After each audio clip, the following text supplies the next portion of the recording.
What up, what up, what up? Welcome to another episode of 94 Feet with Coach JT. Please leave a like or a comment below. Just let me know what you think as I continue to grow and expand this podcast. Today, got a dope guest again. All my guests are dope, so I always say that. But this gentleman grew up in Alabama. He was actually, we got the same birthday, July 26th. Born in Jasper, Alabama. Went to Lawson State Community College. From there, he went on to fellow SWAC school, Alabama A&amp University in Huntsville, Alabama. While at Alabama A&amp, at some point in time, he led the nation in block shots per game at 6.3. Also, man, he set the Division I single game record with 16 blocks against Texas Southern on February 24th. He began his professional career in the Netherlands after going undrafted in 2008. However, in 2011, my guest debuted in the NBA with the Miami Heat. Mickell Gladness, how you doing, man? How's it going? Doing good, doing good. Man, I appreciate you being here. Thanks for taking time out your day. And like the show says, 94 feet. We're going to jump right into it. Man, tell me a little bit about Jasper, Alabama, my man. How's it going up there? Where's Jasper at? Man, Jasper is a little north of Birmingham. Okay. It was the younger years when the time I spent in Jasper. I'm in elementary school, that kind of stuff. It's little faint memories here and there, but it's part of me because that's why I'm. I don't. That's not what I claim as far as like where I'm from. Okay. That's my beginnings. Some Nice. of my beginnings right there. So that's where it started. Then where, I'll say, like, again, we're all big on where you're from. Where would you say you grew up or where you're from after Jasper? Yeah, I always like equate like where you're from as to like where the thing that kind of molded you during those real pivotal years. And I would say Sylacauga, Childersburg, Sylacauga area. Or we could just go ahead and sum it up, say Talladega County, and just put it like that. Because that's my I grew up as far as from middle school on up, from the years that really mattered as far as playing basketball, as far as like the stuff I really remember. I feel like the stuff that made me who I am right now. So Sylacauga, Childersburg, still both real small towns, real pretty rural for the most part. But I mean, who don't need a field every now and then to run around and let off some energy? So I mean, playing basketball on dirt courts, running around in the fields. I mean, that was my childhood. Dope. So I definitely hear with that. My nephew's people is from Talladega out that way. So just okay, we talk about basketball, but again, down south, has basketball been the only sport, or what other things growing up was? I mean, again, you said dirt fields and basketball courts. What other sports or activities did you take place in through that, in them younger years, man? Or was it always hoop? I played a little bit of baseball, being a catcher. That was always fun for me. Played a little football. Football was like that was my thing, but I feel like at ninth, 10th grade, it was like, all right, I might not be a professional football player. I got to make a choice. So I mean, especially going to school where they don't really throw the ball that much, and I was a receiver. It wasn't that fun. I'm not going to be blocking the whole time. That's not what I'm coming out here to do. It's not fun. So, but football was one of my things. Like I always remember playing in the yard with my dad, running routes, passing the ball. I wanted to be a quarterback, but receiver was the second choice. Like I said, when you don't get the ball thrown your way, it's up maybe 3 times a season. That was easy. I let that go. Stick with basketball. Cool. On the football tip, growing up, who was the football kind of people you looked up to, being from the South, man? It was football's heavy down there, man. Anybody kind of stick out that just made you kind of just pick it up a little bit? I mean, as far as because we won't have an NFL team, so it's all Alabama. Like you got to be one or the other when you're growing up. So I mean, it's still split in my family right now, but Right. Alabama has a rich heritage. But as far as NFL wise, I had a Randy Moss. Long, lean, can run, real nice, real soft hands. Yep. Catch anything you throw towards him. That was one of my idols right there. Yep. So we talked about growing up playing baseball, the sports. At this point, let's go middle school, man. How tall were you in middle school to say? I was a late bloomer, actually. I remember people being taller than me. Actual height, do I remember that? I think I was at least, I want to say 6'1", 6'2". Right. But I still remember this guy, Jacob Borden. He was taller than me the whole time. Like everybody, I guess, expected me to be taller because of my dad. But Jacob, it was always guys taller than me until about I say my freshman to sophomore year in high school, and that's where I kind of gained a little ground on. Right. So as we know, like I mean, you playing professional, and as far as the let's see, the advantages players have now and kids have now. Where did you? I mean, you said playing on dirt course. Where did you put your work in at back then, man? Because I mean, you had outside course or blacktops or a old school or something like that. Where was most of your work in your area put in there? It's even back then, like they have like the advantage they have as far as like people training them. It wasn't training like that back then. It was like I go out and I hoop. Like I go play 2-on-2 wherever I can play it, wherever I can get the game in. That's what it was. It wasn't until later, maybe high school, where it was kind of broken down to me as far as defensively the footwork and actually put in the work to get your footwork together and to slide with the player and what to look at on their body as far as when they moving, to know and try to predict passing lanes and predicting when they gonna shoot the ball and staying down on pump fakes, that kind of stuff. Mm-hmm. It wasn't until later where I kind of picked that up. I think most of my work actually happened when I met my middle school coach, Bobby Hall. So 10th grade, where it really started to start working. My dad would always train me a little bit in the driveway, where I remember we would do jab one side, just drive to the other side, lay up, that kind of stuff. But it wasn't as detailed and stuff as it is now. Right, that was definitely for sure. So, high school career. What school are you at, man? At that point in time, what school did you go to for high school? Chicago High School. That's why I started my high school career. So, 9th grade. Okay. So give me a few highlights, man. Like I said, that's where it really started to grow. Give me a couple of highlights. Did you go straight to varsity? I mean, I know Alabama, it's also different. You could be in middle school and play, high school basketball, I believe, or a freshman or something like that. Yeah. And so where would you, as far as, I guess, going 9th grade, did you play varsity or what? Like I said, well, first of all, I went to a pretty big high school, so we were 5A. I don't know if you know the classifications like right. that. So I think for everybody else listening, 5A here is like for us Division I. That's the one is our biggest, so it's like 5A down south is big. Yeah, so it's 5A, then 6A is the biggest. But I wasn't good enough. Like I frail, tall, frail little kid, ran all day, every day. But that's pretty much what I had. Long arms, you can see it was potential there. It was room to grow into my frame, but I hadn't yet. But that's pretty much that's what I had. And that's what I had to work with. So 9th grade, I was on the 9th grade team. Sophomore, I think I played junior varsity, and towards the end of that sophomore year, I was fortunate enough to get towards the area tournament. They put me on the varsity team, but I didn't play. I mean, I was just there. I mean, I was there to get that experience. If we blowing somebody out or somebody blowing us out, I get in the game. It didn't really happen until I wanted junior year. I was still pretty good. I actually got the opportunities that I feel like I should have gotten. Senior year, what kind of broke out and everybody kind of knew who I was, but it was still I wasn't getting the looks that I wanted. I had UAB that kind of talked to me. North Texas was the main people that wrote me letters and sent me the little pamphlets. But it's like, are they really interested in me, or is it like a student type of thing? Like you're not sending me anything special, but I was still getting pamphlets. So I late bloomer on all that.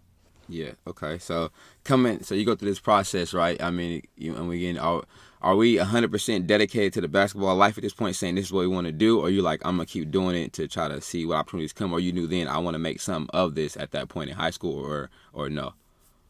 My making some of it in high school was I want to go play college ball. I still remember one time I'm sitting in a gym with my high school coach, and I think it's a tournament, so we watching the other teams play. And I say I want to be a McDonald's All-American. I want to play for North Carolina because that's the staple. That's what I know. I know Michael Jordan. I know North Carolina. You put those two together, that's correlation. But I didn't think that far ahead. NBA was a great dream, but it wasn't like at that point. It was like I wasn't like I want to be in the NBA. Like I want to play in the NBA. I think that kind of evolved because I saw how much I had grown, how much my skill had progressed. Especially as far as blocking shots, and how valuable it was to teams, and that's when it came to be like, oh, okay, I can do something more than just what I'm limiting myself right now. So think bigger. But in high school it was more so that did turn into like, okay, I want to keep going with this. But how far? Never knew that. Never thought about that much. Okay, so senior year, how does Lawson State, especially again, people have their whatever say about JCs. I'm a JC kid. And it paid off for. I mean, I said I wouldn't change it for the world. How did Lawson State become that choice at that point in time for you? I like I said, I had a couple of people that were schools that recruited me. They weren't heavy on me. They were saying I needed more experience. I needed this. I needed that. No scholarships were offered. I had to figure out what was next. Almost as soon as the season was over in high school, my head coach took me to Lawson State, which was right down, 40 minutes down the street. Tried out there. We basically they put us in the gym with their guys, and some of the guys. Well, it was like 4 guys that came from my high school who went also, and we just played. We played full court. We just went up. We just got up and down. Got after. They offered me a scholarship that day after the game. After the pickup game. That there was history. Like I go from no scholarships to you offer me a full scholarship, don't have to pay for anything. I'll take it. Right. That's pretty much how it happened. Yeah. So, and not too far from home. Take that road trip. So that was a plus too, right? Not too far, but still get to grow. You go there, first one season there. Like, what's the biggest jump you would say you made in your game to be able to be productive, even more productive going into JC level? What was something you definitely picked up over that summer, or that transition there to get ready to play? I think junior college really allows people not the huge jump, but just like a minor incremental jump that kind of is not a shock to your body, not a shock to your game, and gives you a little more time to kind of tweak things and get the confidence. That was the big thing for me. Experience has always been a thing because even growing up younger, my dad was a coach. My dad would coach me and my brother when we were in the little leagues and stuff like that.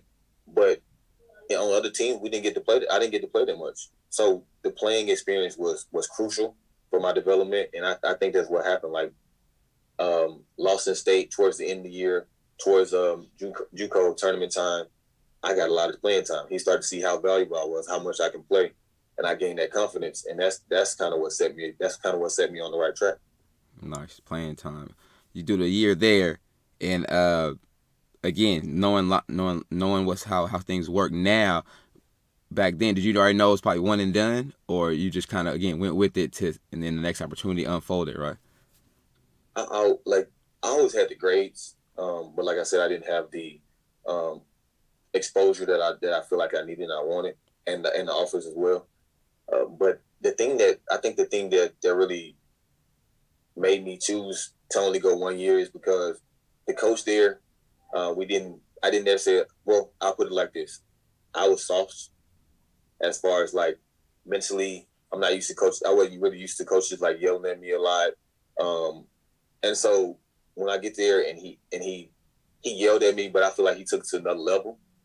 I won't repeat. It's one particular quote that I'll never forget. It was like after that, it was like, okay, I'm out of here. Like I feel like I've shown what I can do. And after one of my games in the junior college tournament or whatever for the state tournament, Alabama A&amp came to talk to me. Okay, I mean, again, from no offers yet, because I was assuming I was gonna play 2 years there at JUCO. From no offers in that first year to right after the season, like a Division I school offers me, I got something to think about now. So when I get that interest and they just keep talking to me, keep calling, my high school coach once again said, "Go where you want it, not go to who wants you, not to who you want." I mean that sums it up. So I thought about it with my family, my father. It was like it might not be the big Division I you wanted, but you play against the big Division I teams. They have a great school. The opportunity is there. So that's how I chose. That's how that part. Yeah, facts. You talk about spoke to you. I see your dad's come up a lot as far as working with you and talking to you. Just you and his relationship. How was that growing up, being the coach? And because again, now coaching myself, you see the parent, they call it her parents, vice versa, relationship with kids. How was you guys' relationship growing up, man? Just overall. Well, I kind of saw my dad like I was towards the end. Well, I didn't see his playing career, but you see the pictures and stuff all over the house. I saw him playing men's league. I saw him like commentating games and stuff like that. So he grew up playing basketball. He didn't make it as far as I did for whatever reason. I think it was a hamstring injury, which now wouldn't have been no problem. Mm-hmm. But I respected him, and that was our thing that we really bonded over.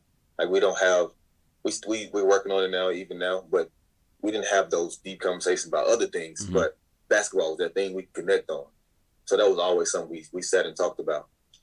I mean, the dynamic as far as him being a coach, it was no problem to me because, like I said, what he said about basketball, not always about everything else. What he said about basketball, I trusted it. That was dope. Yeah, I mean, it was visually there too for you to see it and validate. So that's real dope. You get to A&M, man. You get to the SWAC. What's the when you get to that hill, man? What's your first what you think when you first get on campus, man? It was overwhelming. Mainly because like even going to junior college, like it was in Birmingham, right? I went next to the hood. So you get that dynamic of like majority black. But when I get to Alabama A&M, it's a different story. So I'm like, wow, like I'm not used to this. Where are these people? What are minorities at? Right. This is minority now. Like, who are the minorities now? But that was refreshing to me also. Cool. It took a little while. It took a little bit to get used to because it's like I'm used to seeing, white people all the time. Yeah. But to see people in positions of power, that was kind of like my first taste of that. Mm-hmm. And it was refreshing. It kind of gave me a little bit more hope. Like, man, they can do this. I can do this. They here to help me. They want to see me succeed because they look just like me. Mm-hmm.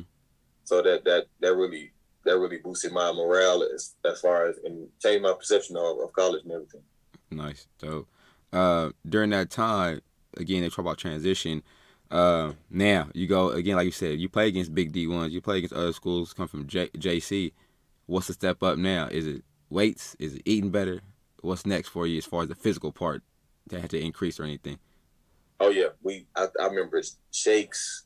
It was like Slim Fast shakes. It was just to add something like boost shakes, boost and Slim Fast, whatever. Yeah. Then we had Gatorade shakes. Like it was all that stuff to kind of add extra calories. Mm-hmm. Did a little more lifting than I did in high school, but it still wasn't like a whole lot. It was so sporadic that it was like I might should have lifted more, gained a little bit of weight here and there. I think I more so learned how to use my size and my quickness that other players didn't have. Mm-hmm. And we worked a lot. We worked more individually. I had a coach, Sammy Jackson, that really took me under his wing. He would take me to his house sometimes. His son was on our team, so he really took me on his wing, and he's the one that kind of talked to the scouts and stuff, and kind of knew what I need to work on. What kind of stats I need to have to better my chances of getting to the NBA. So I think it was working with him during the summers, and we would come in early before the season started, and they would have individual workouts and stuff. So I never had done that before, really. To really focus on getting that hook shot down. So let's get these reps in. Mm-hmm. Run the floor, duck in, work on when you catch your hands when you're catching the ball, just to make sure you got a firm grip on the ball before you try to go up. When somebody's slapping at your hands, I had that all the time. Since I'm taller, I mean, if you can't you're trying to get it down low before I get it up. So working on that kind of stuff that I never really even thought about, or the stuff that really bothered me, but I didn't know how to address it. That really helped around that time. Right. So we talked about coming from a small environment. As we know, when your first, big SWAC game with a crowd, I would go to the Alabama State game. How was that for you? How was you walking to that environment, see all them people dressed up, whatever, just basketball alone? How was that coming from a small place, and then now getting to an environment where it's rocking in the gym? I didn't know how to handle that, man.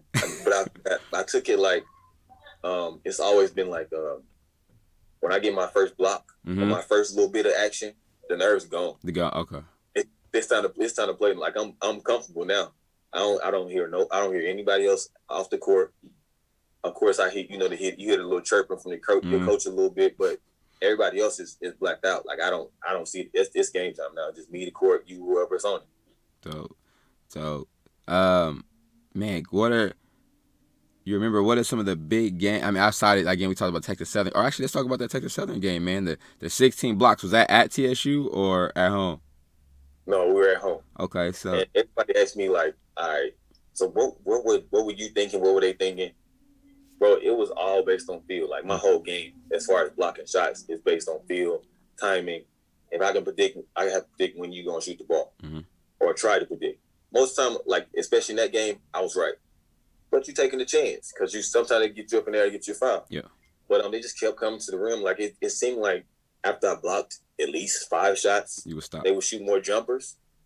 But I think I don't know. Us as men, we gonna keep trying you. Like it's that pride. Like it's like he blocked my shot that time, but he didn't give me this time. I'm going back in there. Like he's not gonna stop me from laying the ball up or getting an easy basket. So they just kept coming. I kept timing it right, and the rest, that's what we started. Yeah, 16 is a lot, bro. That's ridiculous right there. Before we got off of A&M real quick, homecoming. Because I'm not sure if you've been to one before out there, but now that's crazy anywhere in the SWAC. How much of a good time was that for you, and a shocker initially was that for you seeing that one time and then going forward? Like, I would say I learned about nutrition and hydration during homecoming. Fact, especially down there, brother, for sure. Yeah, we'll put it at that. I mean, the band was always something that, like, since I'm from around the area, Madison City Classic and stuff, I would always go to the parade. So the band was the first thing. Like, I'm going to Alabama A&amp. Yep, the band. But it's stuff way more than that I didn't even think about. Like now that I was older and I could actually participate in those activities, but it was wild. Like that's some of the fondest memories. Staying up all night, going from this club to the gym party or to a comedy show that they had. I mean, you have some people like Mickell Gladness and people like that coming to our school, and I'm like, these people I see on TV, BT or what? I mean, you know what I mean? I think we had Big Tigger or somebody come like. I see him on the basement. Like I used to run home to watch stuff on TV, and now he right here, right in front of me. So that was a really good experience. Yeah, super dope. All that. Finish at A&M, leave A&M. You put your name in the draft. Initially, just how much confidence? Cause I know talked to a lot of different guys. How much confidence were you, or I'm not confident. How hesitant or scared were you to put your name in there and make that next jump, or was it like I know this is what I'm doing, I'm getting there? Honestly, I wanted to put my name in the draft my junior year after I set that record and after I was first in the nation in blocks. I feel like I should have put it in there then. Head coach ended up talking me out of it, and I always think about, man, was he really advising me on what I should do, or was he doing it for the school and the team on me coming back? But I wasn't really hesitant. I was already predicted second round, but as long as I was in the conversation, I was like, okay, I got a chance. So it was no reason for me to stay at school. In my opinion, at school, I played I did school to play basketball. That was my thing. Now I look back and I'm like, okay, I could have went a little harder, did a little more studying in school. But like I said, I did school, did enough to play basketball, make sure I'm on the court. So that wasn't a hard decision for me. I feel like it was a natural decision. That was something that kind of just flowed. I didn't have to think that much about that. Because even if I didn't get in the draft, which I didn't at that time, I can go somewhere else. I was gonna make way more money than I was in school. True. So to not go undrafted initially, before you make the transition, you already said you knew that you're gonna go somewhere else though. But a little bit of a letdown to you, or a little bit of like a disappointment before you get ready to shift over to overseas or wherever else, or what's your thought right there after that initial like, dang, I didn't get that call? Oh, for sure. I had a draft a workout with the Detroit Pistons like the day of the draft. Against some European guy, I don't remember his name now. But I fly back home, and I'm just waiting in front of the computer, in front of the TV, just waiting to hear my name called. So yeah, it was a letdown. Even if it would have been second round, I would have been super excited, but not to hear your name called at all. Yeah, it's up. But it was motivation, because I feel like I had all these workouts. I had some homeboys didn't have none, didn't have any. So I'm like, I had all these workouts, and I'm telling people about where I'm going. I'm flying to Cavaliers training facility. I got working out with Roy Hibbert.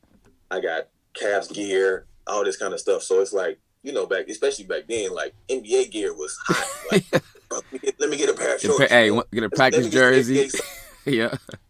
So that sparked the fire up under me. So it gave me even more hope because I knew that I was on people's radars, and when people think about you, then it gives you that much more of a shot. That's cool. So make this transition. Was Netherlands your first stop out of there, or was your first stop after going undrafted? Yeah, I had a few options to go to the D League, and also to go to like France, something like that. But knowing those places, the D League has so much player turnover that you never know how much you're gonna play, and that's what they were saying. I still need more experience. And in France, they were like, "This is a bigger team, but we don't know how much you're gonna play there either." So I chose to go to the route where I figured would be the smarter route and get what they said I needed, experience. So now you leaving. You're not leaving the state. You leaving the country. Yeah. What's that feeling like? Or how did your parents feel about that point? You can do all the research you want on what to expect when going to whatever country or how they live or what they eat. It's not going to prepare you for any over there. I think my parents, my daddy, he was just like, this is your job now. Go make that money, basically. You don't get people. A lot of people don't get this opportunity. He was like, I didn't get this opportunity because of what happened to me as far as my hamstring or whatever. So go. This is your time. Go do it. My mother, since I had been 2 hours away and I didn't come. It's 2 hours away as opposed to 9-hour flight. But I'll be back. My mother understood that I had to go and pursue my career. So it wasn't too bad. Nice. So take a trip over there.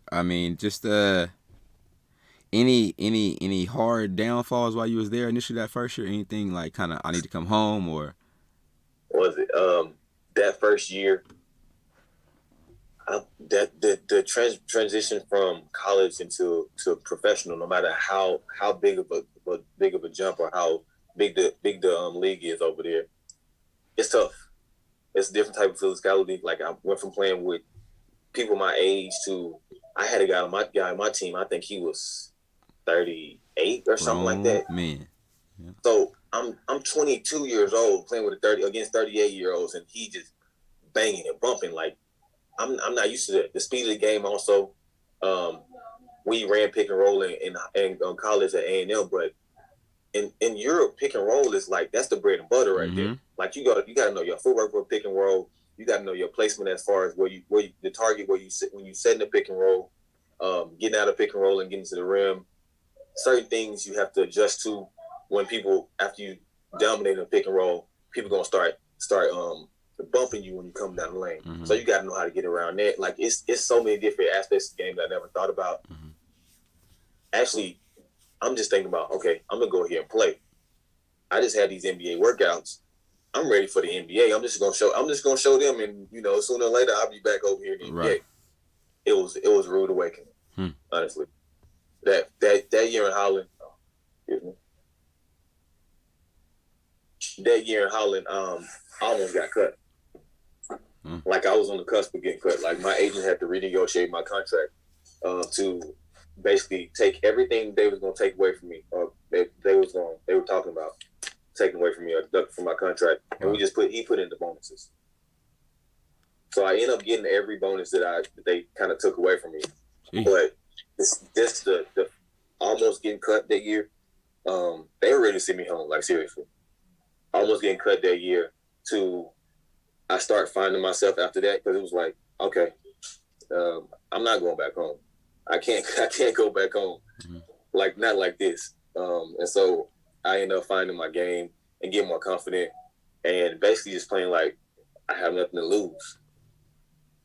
So I got all the bonuses back because I got to. I think one of the bonuses were like a certain amount of block per game, or certain amount of rebounds per game, and I like I said, I reached them. But that was the first lesson on the business of basketball.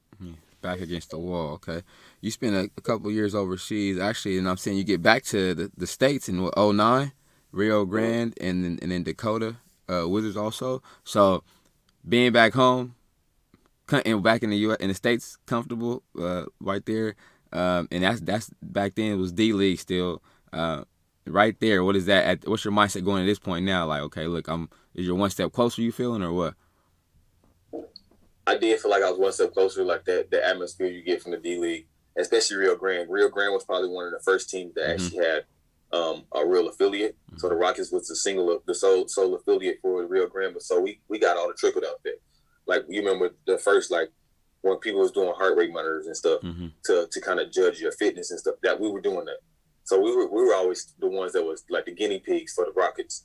They would do analytics off of us. So, like, if you come down, like now they have, like the Rockets say, well, before, if you don't come down and shoot a layup. I mean, come down and shoot a mid range shot, no pull ups. You shoot a three, or you shoot a layup. You shoot it in the corner because that's the highest percentage, or you shoot it at the top of the key. Like, that was us. They came with that from us, and you would see like thick books of percentages and shot charts and stuff like that. So it made me feel like, all right, that Holland was like that was minor leagues. Like, I'm like, it's like you said, I'm one step closer to being in the NBA, because this feels almost like it. Like, if I can imagine being in the NBA, this close to what it would feel like, because they took care of us as far as of course jerseys. They had nutrition, they had shakes and stuff after practices.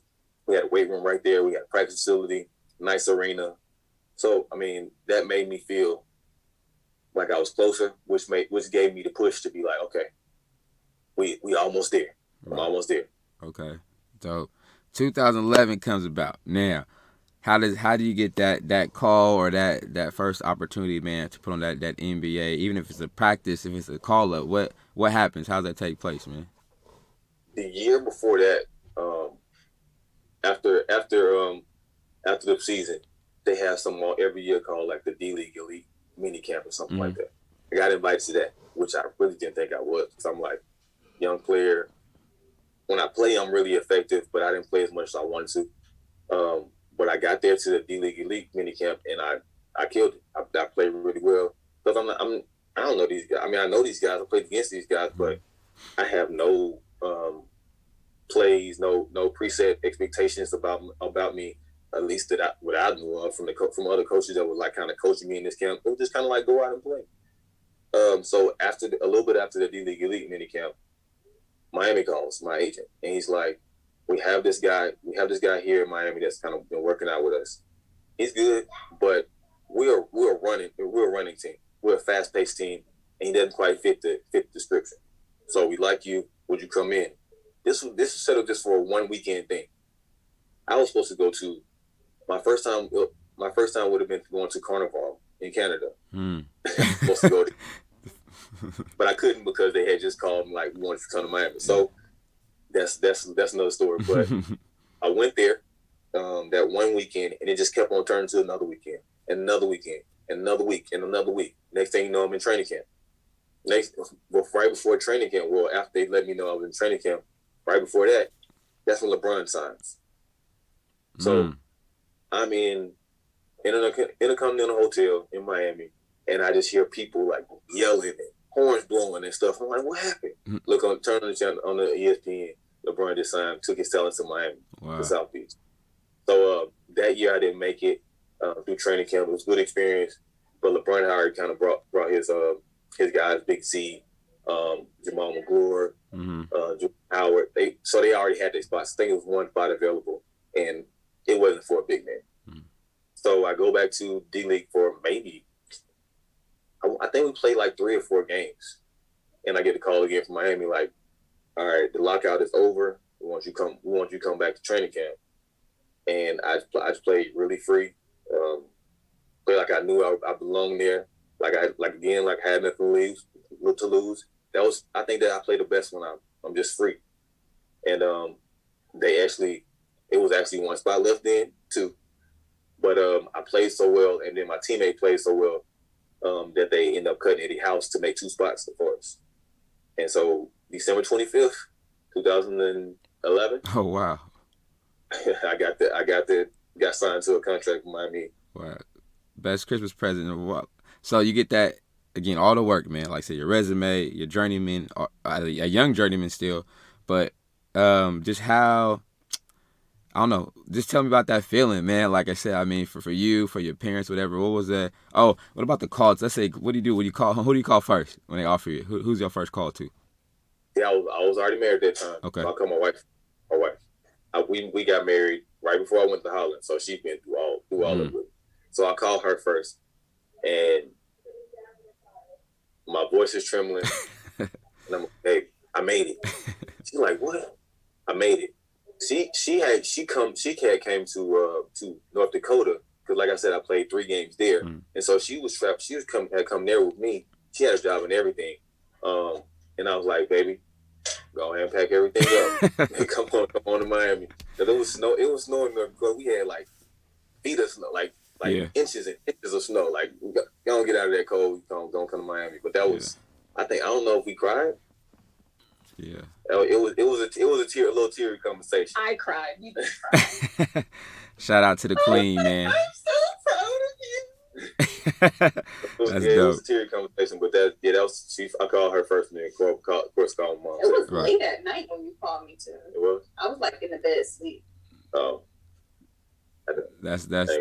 That's super dope, man. That's super dope. So you get to go in this now. Now you're in there with the big boys. You get to practice. I mean, what was the practice like? That's what I want to know. What was that like, man? Because I know, again, you guys who was coaching at that time? Was Sposh, right? So Sposh, you got a lot of energy in that practice facility, man. How was that? And I was intimidated at first because I feel like they had such high expectations, man.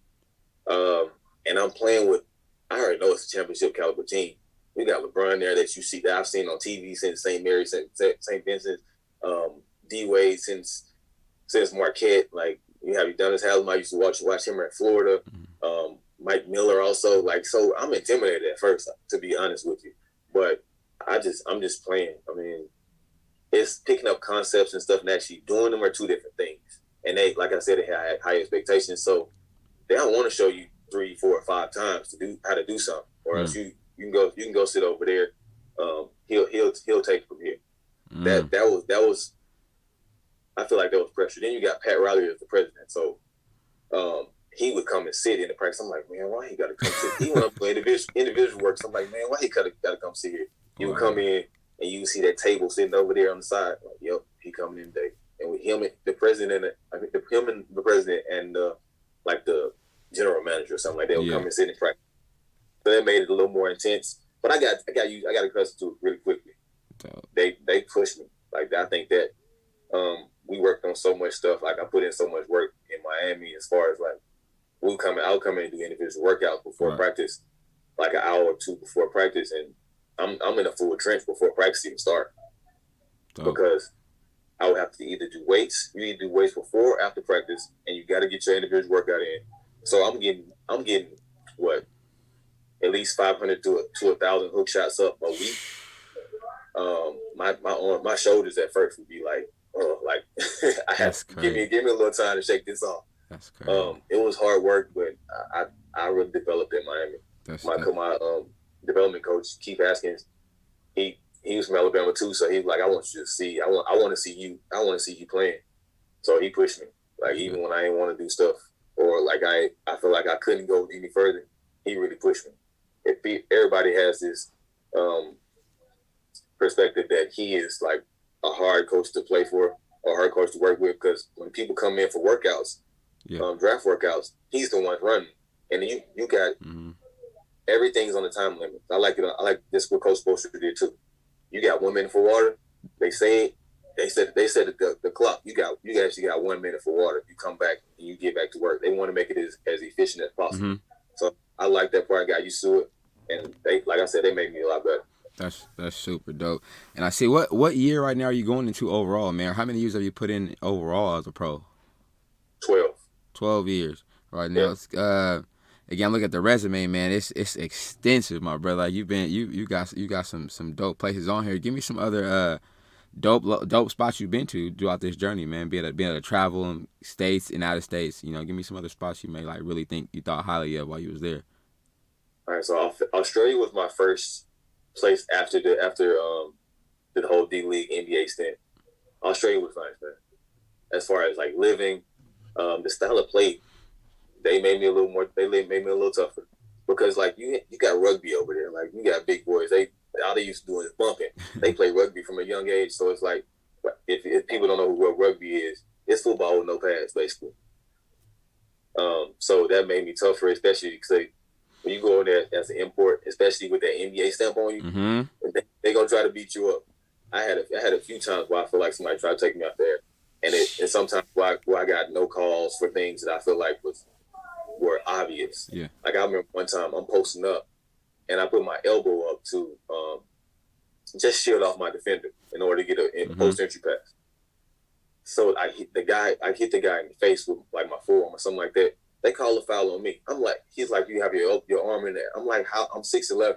How am I supposed to get the ball without putting my arm up? Like, right. So I hit him in the face. But as far as like living there, Australia was probably one of the best places. I've gone to Spain, which was good, especially as far as the league, the competition.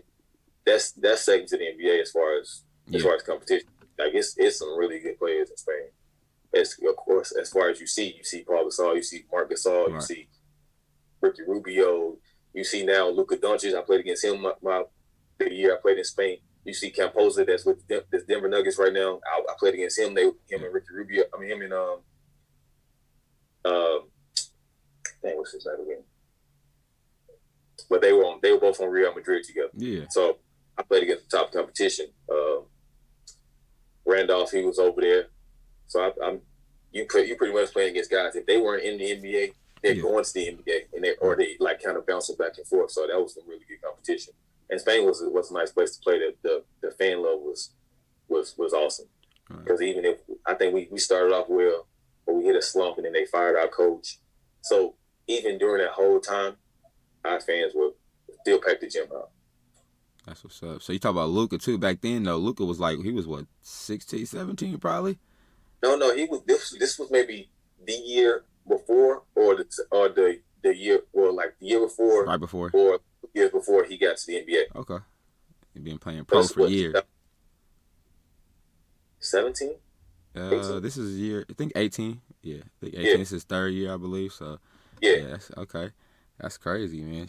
That's super dope. So again, that's I'm sure, and you said with wifey and stuff, the traveling, were you going to these other places, kind of you had to bring the family along, or it had to be solo and be separated at that point in time as far as a lot from the family-wise? Oh, no. Pretty much everywhere I went, she went with me. But I think the D-League, she didn't go with me in the D-League for my first year. Rio Grande and stuff like that. She was still in college and like finishing her degree up. But everywhere else she went with me. She got pretty much everything I got. She was there too, and so that was that support of her being there. It brought a little bit of home with me, right? Because it's a lot different over there, man. Like if you're there by yourself, especially as a young player, dealing with acclimating to a new culture. Sometimes people don't always speak English, especially. I mean, you have it on your teams. But I even had a guy on my team that spoke no English. So I spoke a little Spanish to him. We speak back and forth. Okay. So that's kind of how I picked up a little bit of language. But coming back from a tough game and you got to go back home and sit in the house by yourself, it takes a tough person to deal with that. You're gonna have your ups and downs, but having her right there, always kind of grounding me and just even being there just to sit and talk or just to be there. Period, in body and in spirit. I mean, it helped a lot. That's super dope, man. Before we get out of here, man, I'm gonna give you your time a little bit though. Just coming from where you come from, man. Just if you could tell, not just kids in your area or your family where you at, youngsters, but just youngsters in general, some tips, some pointers on what to do, how to handle stuff, man. Some advice. What would you throw their way right now? Don't despise humble beginnings. That's one of the main things you can kind of because like you said, me and you, we know how JUCO is.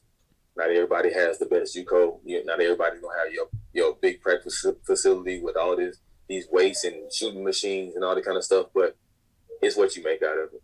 Yeah, that's the main thing. Every experience I've been through has taught me that, because I've been some good places. I've been some not so good places, but I've grown. I've learned, like you hear what I said out of Holland, being my first experience as far as like the business of basketball. You got to have that perspective to try to learn somebody every situation you go through, and it helps you to grow as a person. And that's the most important thing, because after basketball, I'll still have these lessons with me, and you will too as a youngster. Super dope. And I'm definitely got to give, I know you talked about the support system, man. Shout out to the support system to that process, because I mean, I can know some people overseas and friends, like it's not easy for athlete, as we know now, more so it's kind of visible, right? You can see athletes are expressing stuff to go through, but those backbones, those support systems definitely help a lot. Man, hey, I appreciate you taking time out your day. Again, dope taking time, man. Dope story. It was a pleasure, man. And stay healthy. Keep growing. If you guys still at it, bro, keep grinding, man. Keep stay safe and get the bag, baby. As we say, secure the bag, man. Go get it, my man. Appreciate you. Thank you for having me. All right, man. Have a good one, bro. You too. Peace.